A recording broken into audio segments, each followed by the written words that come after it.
স্মৰণ কৰিব লাগে, কোন দেৱতাক ভজিব লাগে, কোনবোৰ কথা শ্ৰৱণ কীৰ্তনৰ যোগ্য নহয়। বিৰাজন, তুমি যি প্ৰশ্ন কৰিছা এয়া মনুষ্যৰ সবাতোতকৈ শ্ৰেষ্ঠ প্ৰশ্ন। জগতৰে বহুতো ঋষি মুনিয়ে ব্ৰহ্মা, শিৱ, দুৰ্গা আদি দেৱতাসকলক শ্ৰেষ্ঠ বুলি ভাবে, কিন্তু সেয়া সত্য নহয়।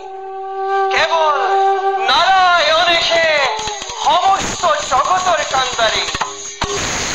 বৃক্ষৰ মূলত যেনেকৈ পানী দিলে ডাল পত্ৰ হবে হৈমুখৰিত, ঠিক তেনেকৈ কৃষ্ণত ভক্তি কৰিলে সকলো সন্তুষ্ট হয়। একচিত্তে যি হৰিনাম শ্ৰৱণ আৰু স্মৰণ কৰে তেওঁৰ কল্পিত সকলো দুখ খণ্ডন হয়। মুখ্যৰ সাধন আৰু জগতৰ হিত চিন্তা কৰাটোৱে সবাতোতকৈ শ্ৰেষ্ঠ। হৰিৰ বিমুখ হোৱাজনৰ পৰিত্ৰাণ নাই।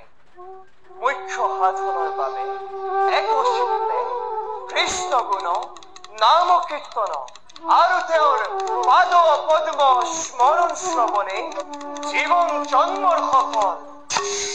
মুখত ৰাম নাম, সকলো সময়তে হৰিৰ কথা যাৰ প্ৰেম